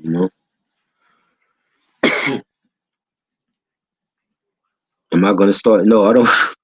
That's Guillermo. That's all Guillermo. I'm not streaming no Giants games, man. Guillermo stream the Jets games, and I don't think I'm gonna, unless the Giants got to start off like 3-0 for me or for one season for me to start doing that. I don't think I'm gonna do that right now. I'm gonna leave that to the professionals. I don't want to get in trouble by the NFL and shit. Yeah, it's not a classic. Everybody knew that though. Even back then, when I bought this album, I knew it was definitely different from the first one. It's not a classic at all. But being that I'm such a Wu head and I love Raekwon, I bought it both for those three songs I heard and you know what I'm saying. But I already knew it was gonna be a classic. As long as it was solid. Like if you got like 21 joints and I could play like maybe like 12 of them, 15 of them, I'm good. It couldn't be like if it's like the Encore album from Eminem. That got like 20 songs, and there's only 9 songs that I like from that album. That's one of his worst albums ever. You know what I'm saying? Like if this album was like only 9 songs that I like out of 21, I would say like, yo, this is a this is a one. You know what I'm saying? But I think it's better than Encore, definitely. You know. But definitely salute to y'all and coming through and showing me love as always. I appreciate it from everybody. Antoine and Sam and shout out to Chop It Up, Rich, Ronnie, Wacker, salute to you. We definitely gotta do that animated episode. Um Makai, everybody that always show up, for me and Reggie's on live streams. I appreciate it. I'm coming back tonight at 11 with Reg. Me and I'm gonna discuss the Blondie album from 1980, Auto American. I had the big hit single Rapture. Stay tuned for that. Um, yeah, I think the Giants got Carolina on Sunday, right? If I'm not mistaken, they play the Panthers. So if we could win that, I mean, technically we still alive in the division. We still alive right now. So I mean, 3-7. I think you might have to win at least 5 games to take that division this year, sadly. So I mean, Giants can make the playoffs with a 5-7 record or something. You know what I'm saying? I don't know. We'll see what happens. I'm hoping they do win this week. We had a good one on Sunday. Um, yeah, Ghostface definitely good. We know Ghost have the solid discography in the clan. Man. That's not even a question. Like by far, like ain't nobody else touching him when it comes to the albums. Yeah, I'm watching the draft tonight. Definitely, that's why I definitely want to log off of here. I definitely want to get something to eat and something to drink and see who the Knicks pick. Hopefully, it's somebody good. We need a point guard. I don't know. I keep hearing about Obi Toppin. They trying to move up in the draft to get Obi or they're gonna draft Obi and trade him. I don't know, but we need a point guard though. We definitely need a point guard. You know what I'm saying? And they need a point guard that can shoot.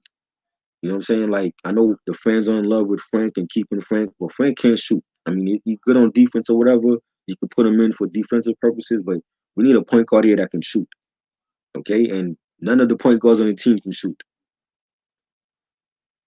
Oh, they got a body suit. Okay, Cincinnati. Yeah, we could beat Cincinnati because they crap. Yeah, AJ Green is having his worst season ever as a Bengal.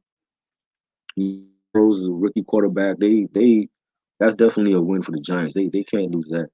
If they lose that, then they don't deserve to go to the playoffs. You gotta beat especially during this time of the season. You gotta beat the teams that you need to beat. So they definitely gotta beat the Bengals next week. Um, Fat Joe, Don Carter, Jenner, or Capital Punishment. Definitely Capital Punishment. Classic album. I love Don Carter Jenner, but Capital Punishment to me is that might be the best album of '98. Like when me and Rich was talking about that classic albums of '98. That's definitely right there, man. That might be the best rap album of '98. I don't know, cause I mean, there's some other contenders from that year, but Capital Punishment definitely is like top 3 for me in '98.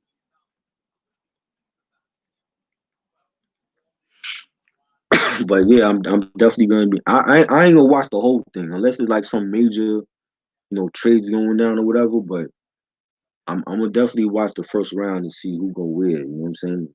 See where LaMelo goes and Halliburton and James Wiseman, all of those cats.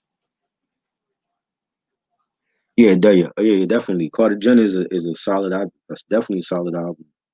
Definitely. Um,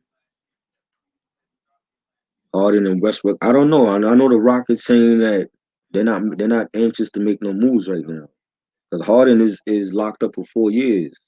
But you know how it is. The players have the final say. When Melo was in Denver, he forced his way out of Denver to New York. So if Harden really want to come to Brooklyn and play with Durant and Kyrie, it's gonna happen. They're just gonna have to get whatever assets they could get in the trade because they definitely you don't want Harden to walk away and you're only getting shit in return. So they definitely gonna have to make some type of trade where they get some pieces to start their rebuilding process. You know what I'm saying? But I mean, I don't know. I don't think Brooklyn need him. I don't see why if you got Kyrie and Durant. Hopefully they come back healthy. Why do you need Harden for that team? I don't understand that. That makes no sense. How well are they gonna how better are they gonna be with Harden, Durant, and Kyrie? Like they can win the East with Kyrie and and Durant alone.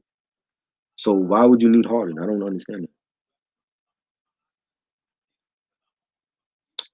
Nah, I didn't get. I'm not planning on getting the next gen right now. Like I like to wait like 2 or 3 years and see how it goes. Because anytime, listen, I got burned doing that with the 360 and having that red ring of death and having to send that back to the headquarters and they fixed it and then it still fucked up on me. And I bought that new as soon as it came out. So I'm gonna wait a couple years and see, what the what the fans are saying and what the outcome is of that before I decide to get any new system. I got an Xbox One that I barely play.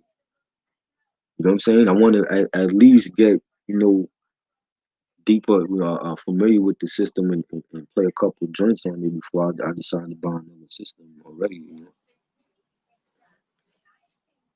Favorite Giants player all time. Lawrence Taylor. Lawrence Taylor, great linebacker. Our defense was great. We had great defensive captains on our team. You know, um, Carl Banks was a great player, and yeah, man, '86 Giants team was great. Phil Simms and I love that team. Lawrence Taylor. I grew up watching Lawrence Taylor. I had a Lawrence Taylor jersey. Definitely LT. LT is my favorite. I got others. Phil Simms was great, and you know, um, Mark Bavaro, our tight end from back in the day. He was great. Armani Tuma, he was great.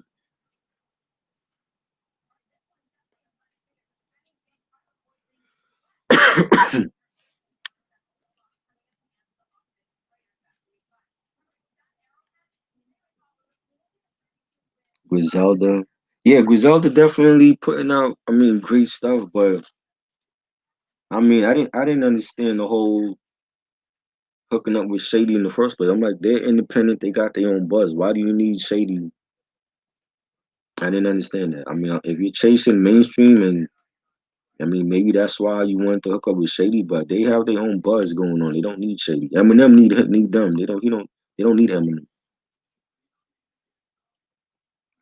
You think Saquon bunches back? What you mean? Oh, you mean bounces back? Yeah, yeah. Hopefully. What he had an Achilles injury, right? Or something, MCL injury. I think hopefully he's rehabbing and he's working out and staying in shape and we need Saquon back definitely. You know what I'm saying? It's never easy coming back from an injury like that. And I hope we can get him back close to 100%. If we get him back at 90%, 95%, that's great. Because we definitely need him.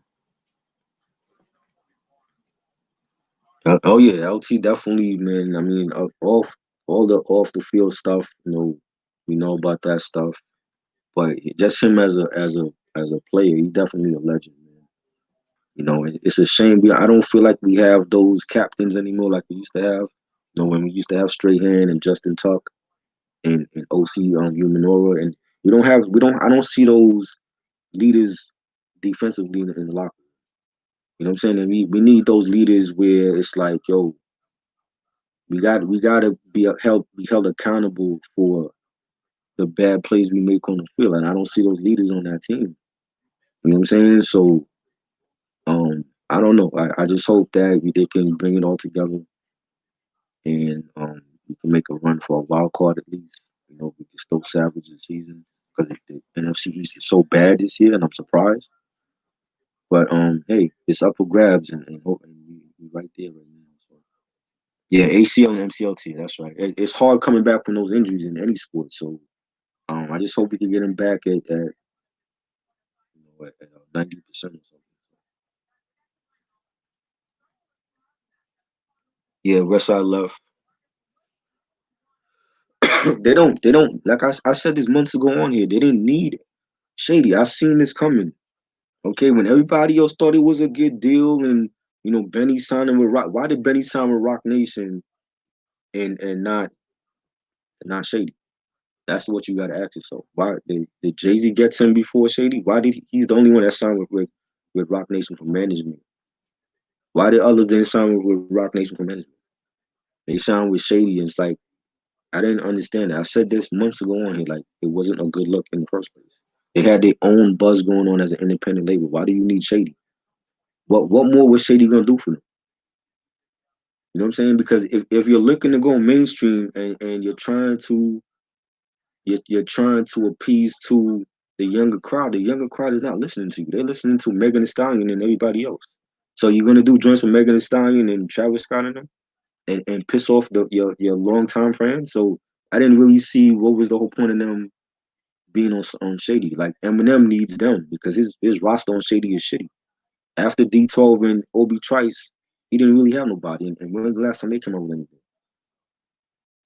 You know what I'm saying? So he needs them more than they need him. They don't need Eminem. He hasn't done nothing with them anyway. Like he jumped on a remix and that was it. What has he done for them since then? They wasn't even a part of his last album. And you have access to Davinger. You have access to Conway and Benny and Westside. And he didn't use none of them. You know what I'm saying? So I didn't understand that. I just think that was a bad deal. Maybe now they learn their lesson and they know like, yo, let's just stay independent and do our numbers independently. You know what I'm saying? Where there's no Interscope interrupting, there's no Shady or Eminem or Paul Rosenberg interrupting in what they do. Once you under a major, it's a whole different thing because they still want to see results. Whether you indie or not, they still gonna want to see numbers and some hit singles. And I don't think Griselda is that. They not that. That's not them. That's what I'm saying. They cut from a different cloth. They don't. That's not them to be appealing to mainstream like that. You know what I'm saying? I just thought it was a bad deal from the first place. Yeah, Antonio Pierce. He was good.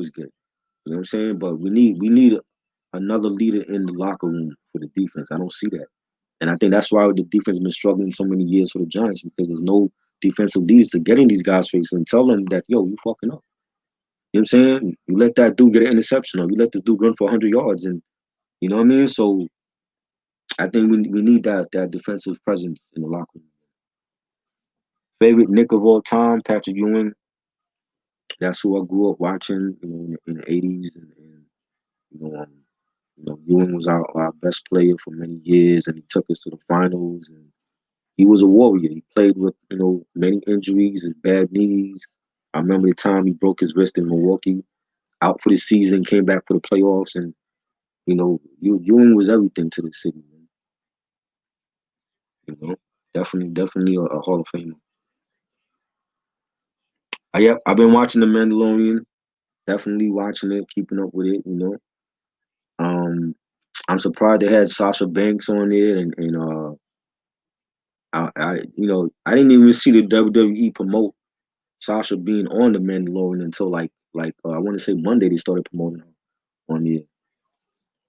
But yeah, there's definitely keeping up with that show, and it's gonna be interesting to see what happens this season on there. Definitely enjoy that show.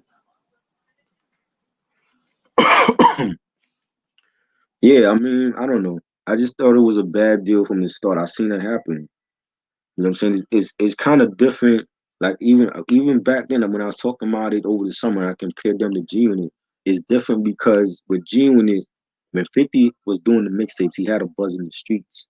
And then when he signed with Shady Aftermath, like 50 already knew how to make hits, and that's what he was chasing. He was chasing the he was doing the mainstream. He knew how to make hit records for the streets and for the mainstream, so it worked for 50.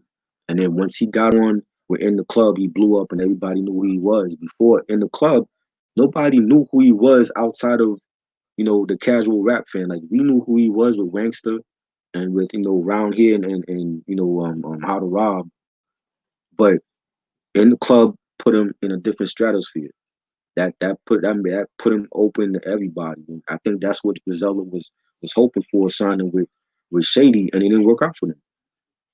You know what I'm saying? And they already had their buzz. They just just do your numbers and don't even worry about mainstream. Let mainstream come to you. When you go chasing mainstream, sometimes it don't work out.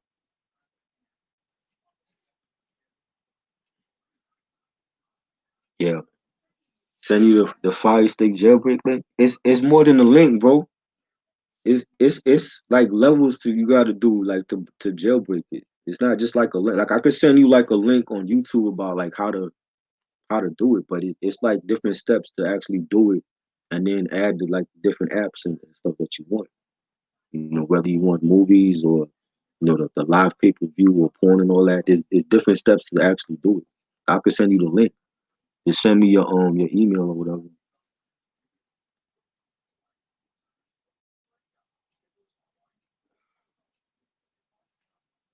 You blame Griselda. I mean, they took a chance and they wanted to test them. I mean, they could have gotten advice from anybody. I don't think that's something that they just said like, "Yo, we gonna sign with Shady." That's something they probably was talking about for a minute and said like, "Yo, let's take a chance and see what we could do commercially." You know what I'm saying? I don't think it's for them. I just feel like they already had they buzz. They had they following. I don't think you need Shady to go commercial. You know what I'm saying? Not everybody need to go commercial to be successful. You can still be independent and keep all the money within in house and cut out the middleman and still be good. You don't need to go unless they're chasing commercial. If you're chasing mainstream, that's different. Maybe they chasing that. Maybe they want mainstream and they want to be commercial artists out there. I don't know. I don't feel like they need to do that, but I mean they might have different aspirations as artists.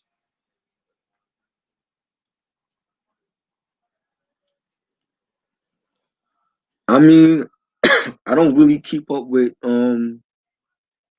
like video views for artists anymore. I mean, cause like videos don't even mean nothing anymore in this day and age. It's like it's not like in the back in the day when Hype Williams was doing a video or Little X or whatever. You know what I'm saying? So I mean, if they views went up because they signed with Shady, that's cool. But I don't even keep up with videos like that to say like, oh well, their video views went up when they signed with Shady. You know what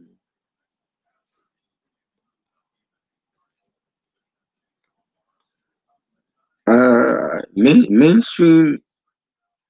I mean, I don't know. I've listened. I've had a balance of mainstream and underground. I prefer the indie artists because indie artists they're more creative. They get to do what they want with their project.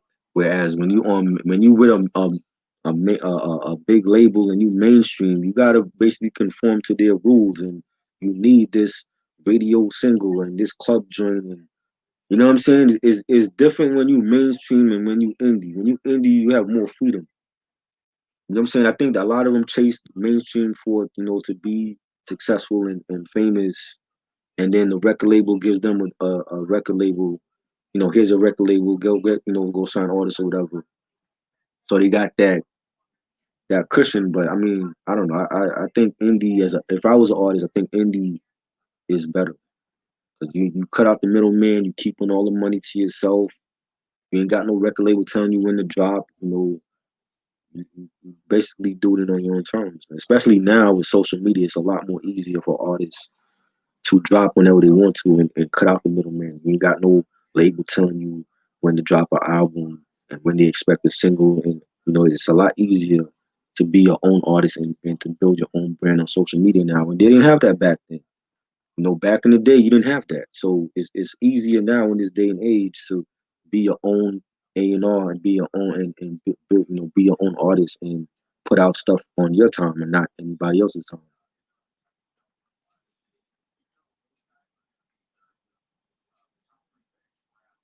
Independent is the best music label. Exactly. That's what I was saying, Antoine. Like, they all the money comes back to you. I mean, look at Duck Down. Look at hieroglyphics. Like they've been independent for years, and all their they success is within in house. There's no major label telling them when to drop something. They drop stuff when they want to. Even you look at Master P when he was selling tapes out of the trunk of his car, and he built No Limit.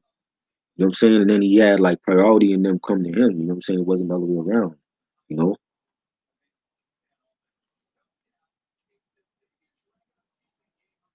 I thought they thought M was. I mean, but see that's the thing I don't like about M now. M trying to do mainstream shit, which is what he was totally against back in 1999 and the 2000s. When he was dissing Christina Aguilera and dissing Limp Bizkit and dissing Britney Spears, he was totally against NSYNC and all those pop artists.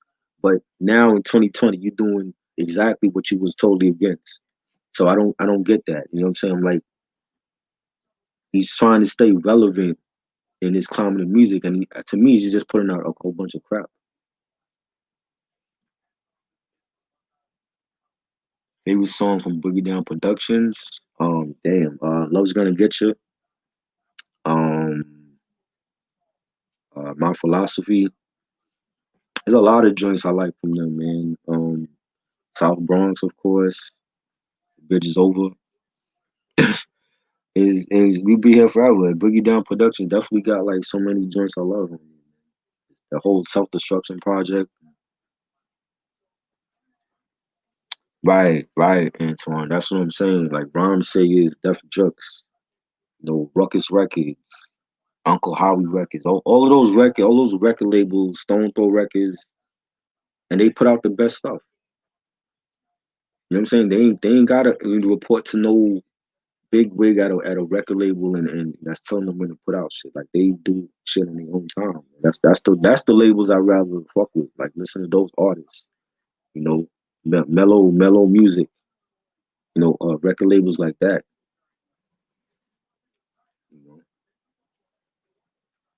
know, and definitely Eminem. I didn't think Eminem should have been on that bang song. I didn't see what was the hype about because he didn't even give a great performance on that.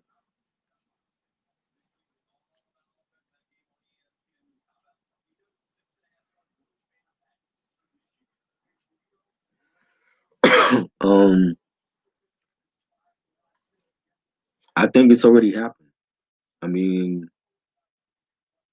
when you look at and that's for a lot of genres, not just rap, like even R&B and you know um alternative artists, and I think that's already happened. Where a lot of see people want great music and they don't want to hear the same artist doing the same thing. They want a variety, and I think you can look to the underground for that. You can look to a lot of indie artists that's doing that you're not getting from the mainstream. So I think it's already been happening for years. It's just that now more than ever with social media, you have access to many different artists. So it's a lot easier to sift through what you want to hear and what you don't want to hear. Favorite Eminem video. Um, Favorite Eminem video. I want to say Stan. 'Cause I like the storytelling, the way that they shot the video with Eminem's like lyrics for that song. Getting Devon Sawyer from what's the Final Destination and Idle Hands in that video, and he's playing Eminem. He was playing like the stand for M, and I like that video. That was a great video. Um, My Name Is, of course, it was hilarious. like that video. Um, a lot of his videos are funny, like Ass Like That.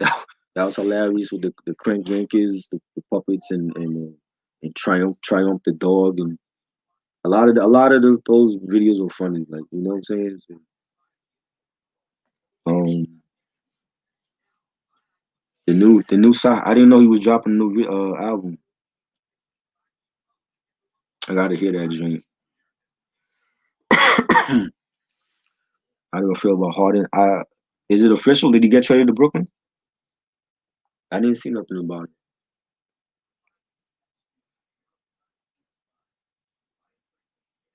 Uh, yeah, like yeah, Def Jam definitely is a or was a legendary label. I don't the artist they have on is I don't even know. Just totally different now.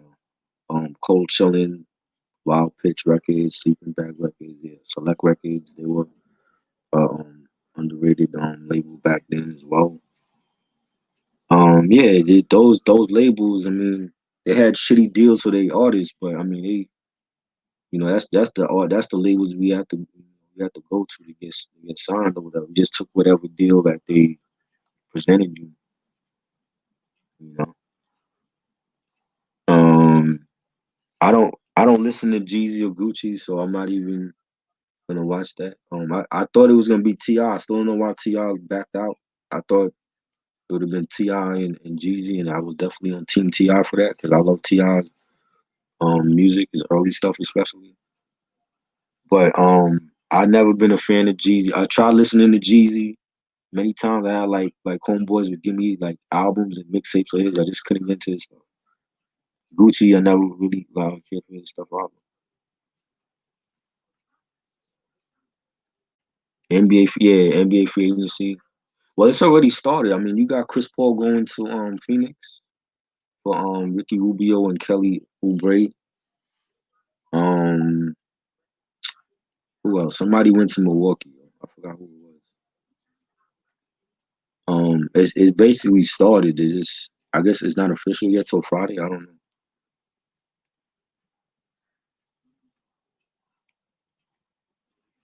Is that official though? Harden is officially signed with the Nets. I thought he wasn't. The Rockets wasn't gonna trade him. I don't know. The draft about to start. I definitely need to log off of here. And like I said, I'll be back tonight, 11 p.m. with Reg, discussing Blondie's album, Auto American, big hit single, Rapture. Everybody knows that song. I was on that album. So that's gonna be fun. Doing different things on here. Just it can't be all about rap. I did this one today because I really wanted to talk about the Raekwon's second album. Is actually the album anniversary was I believe it was Monday that this passed for this album. So I'm like, yo, why not just do it for Who Wednesday? And but I'm definitely going to be discussing more. I want to do some reggae stuff on here, some jazz stuff, some more rock stuff coming. December I'm doing a lot of movie stuff on here. Like I'll probably do like different reviews on my favorite movies of 2020. I have like an Eddie Murphy discussion because Coming to America 2 is dropping in December. I want to do like a Eddie Murphy ranking, like his best to worst movies that I'll be in December. I got a fashion segment I'm doing on here next year that's coming as well. So just trying to do different things on here, man. Just doing what nobody else is doing on here. So yeah, he declined. He declined the $100 million contract from Houston, but I don't think they actually traded him yet. It's not official, but they said they wasn't in no rush to trade him.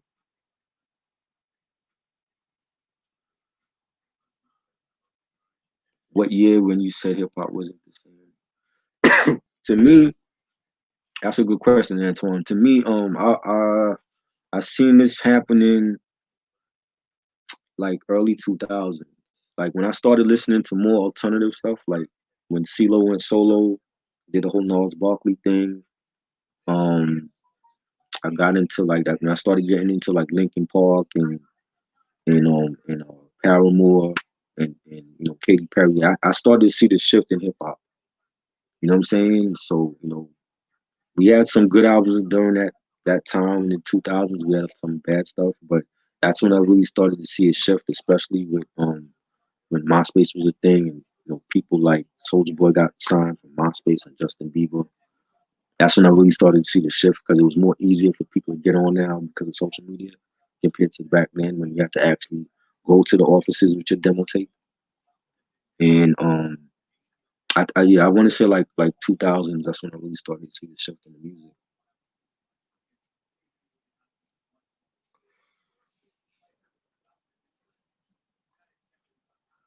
But yeah, but I'm definitely log off of here. Definitely be back tonight.